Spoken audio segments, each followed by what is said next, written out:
Now, Andhra Pradesh government's decision to name Amaravati as its capital city has turned the spotlight on this ancient town. Experts feel this has been done for sentimental reasons. Amaravati, which means the town that lives forever, was the seat of power of the Satvana rulers, so it does have a historical, spiritual and mythological significance. Let's get an expert view on the changing dynamics of the AP government's move towards creating a new capital city.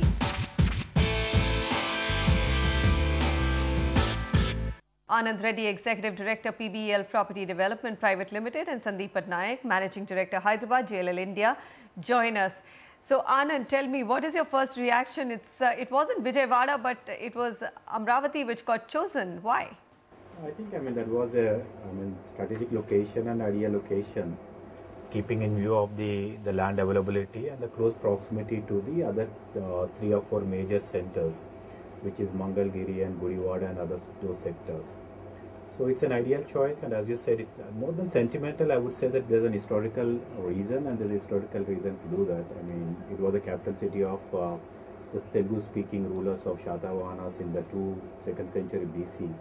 Now, keeping in view of the infrastructure availability in the terms of the land and the water, these are the 2 main criteria, what I felt, and also accessibility to the rest of the state has made the government to choose the location.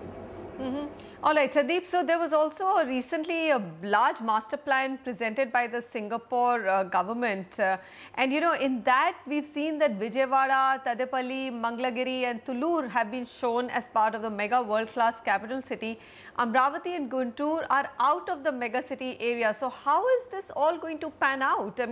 We are very confused here.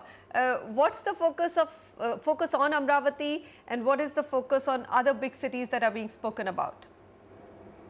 I think Manisha, they are working in the lines of what Ahmedabad and Gandhinagar is. If you see, Amaravati will alike to that of a Gandhinagar, which is more of a capital city, more of an administrative city, where Mr. Chandrababu Naidu is going to run the administration, whereas Vijayawada, Guntur, Mangalgiri will be more of a financial capital, where most of the trading and most of the business will happen. So I think it is well done and well planned, so that you take out the administrative zone of the entire capital region out of the business areas, and I think it's a nice move, and I think it will really work well for the new capital.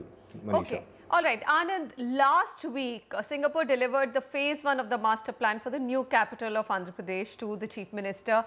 Now, 7,325 square kilometers. Capital region plan is the first of 3 stages, isn't it? Can you highlight some of the opportunities that you spot in this master plan from a real estate perspective? I think it's very impressive. What I understood from the various reports is that it's still a draft plan, which has been done by the 2 major architectural firms of Singapore, the Jurong and the Surbana. And the way we have seen the reports and the way we have read about is that it was done kind of keeping almost like next 50 years to 70 years basically. As Sandeep has explained, Amaravati is like centered around the capital region for the administration. Apart from that, there are 7 hubs which has been created very specifically for each sector. For example, Gangavaram is an area which has been designed and specifically for the IT and the hardware industry.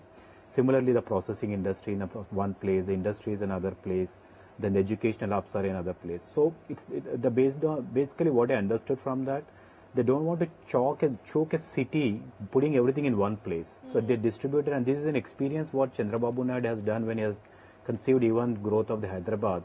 Right. He created kind of hubs like Genimo Valleys, then the HADA, Hyderabad Airport Development Authority, Saibadabad Development Authority. So I think he has extended what he has done in Hyderabad to a much larger scale, what he is trying to do in the Andhra region as a capital. I think in the long run, it's going to augur well. Today, if you ask me as a real estate developer, whether I'm going to go and invest in the Andhra region, I think it's slightly too early for us. Right now, there's a more and larger business for the infrastructure companies today. Okay. To kind of set up the infrastructure. The biggest achievement what Mr. Chandrababu Naidu has done is that they have pooled 33,000 acres of a land.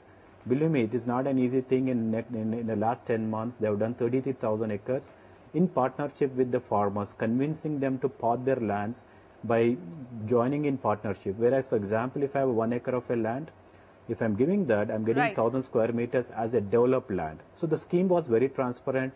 They did a lot of homework on those things. So overall, I think you need to give another couple of years to really see what are the areas that as a developer I will be looking at to invest. Today it will be purely speculation. As I said earlier, it's still a draft plan. All right. As a developer, if I want to invest on a draft plan, it's very difficult. Okay, fair enough. So you've given us fair warning that don't jump into the fray very soon.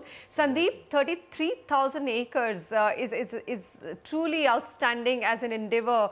You know, you get just right of passage for some great infrastructure projects, and they say that real estate follows very good infrastructure. It's automatic. So give us a timeline on when Amaravati and Guntur and Vijayawada, that entire region, is likely to become hot in terms of real estate. Is it going to be 5 years? Is that the earliest bet that we can take, or is it going to be longer?